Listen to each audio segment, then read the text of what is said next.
Okay, this is going to be the list of some of the most underrated movies I think I've came across, and this is not all of them, but it's I guess it may be just part one for now.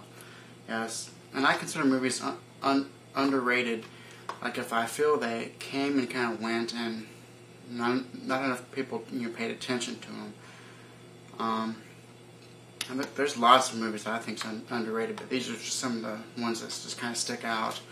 The first one's Troy. Now, this movie, I really enjoyed this movie. I thought it was well crafted. I even liked the director's cut a bit more. This is one of those movies that people I talked to liked it, but then it never really seemed to catch on to people as a whole. For some reason, I mean, nobody viewed this as a Gladiator. I don't think it was as good as a Gladiator, but I still think it's really, really, really good. Then we have a Swordfish. This is another one that just kind of came and went. And you speak to people, they say, "Oh yeah, it was a good movie." Then they just talk about something else. I think it's more than a good movie. I mean, it's very stylized, had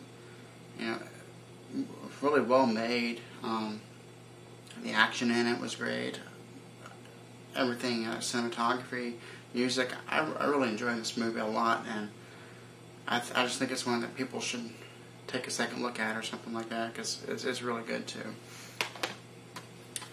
And Stir of Echoes. The main reason why I think this one is really, really underrated is because it came out right when The Sixth Sense did. And The Sixth Sense kind of overshadowed this, and not many people were talking about this when it came out. But this is a very good ghost story. I highly recommend it. I mean, The Sixth Sense is a better movie, but I can watch this more than The Sixth Sense, more repeated viewings. So it definitely got overlooked. We have like a two-parter. It's the Hostel and Hostel 2. The first one was talked about because everybody thought it was real gory, which I didn't think it was that bad at all compared to some other movies. I mean, Jesus, take a look at Rambo. Rambo is 10 times gorier than this. But especially the second one was really overlooked, and I mean, really, I consider this one movie. So I mean, as one movie as a whole, I don't think people really paid attention to how good the movie was. All they wanted to say, "Oh, it was gross" or something like that. But if you just sit down and look at it as a movie, it's a really, really good movie. Then we have From Hell, and I'm not sure why this got overlooked. I think it was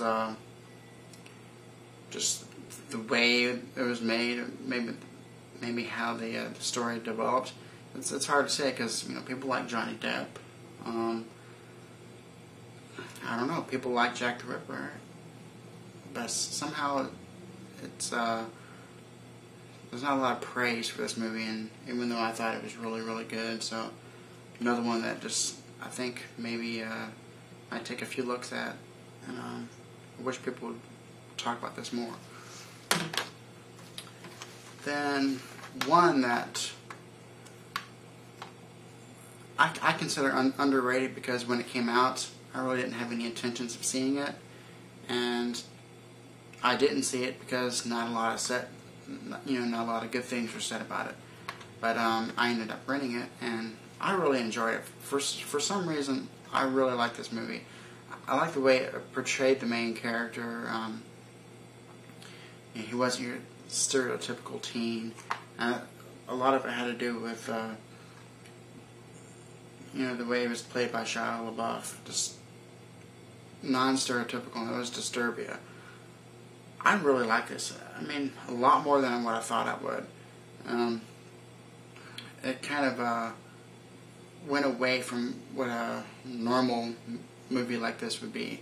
I think with a different director and different lead actor, it would be something totally different. But the way this was made was really surprising to me, and just for some reason, I think it should be more talked about, definitely, than what it was. It just kind of came and went. nothing much said. So I think it was just standard fare. But really, for some reason, this is much better than some of the more recent movies in the same type of genre. Then we have 28 Weeks Later. Now, I consider 28 Days Later and 28 Weeks Later kind of the same movie. It kind of takes place right after another. It's not really a so-called sequel. But again, the first one actually got lots of praise. Critics really liked it. Critics like this one too, but I mean, the first one was talked about a lot. Many people saw it and loved it. But then this one came and it just kind of went too. And I was really not scared, but I was really not wanting to see this only for one reason, because I was thinking it might not live up to the first one, which I was surprised it actually did. I thought it was a really good movie, but it just kind of came and went.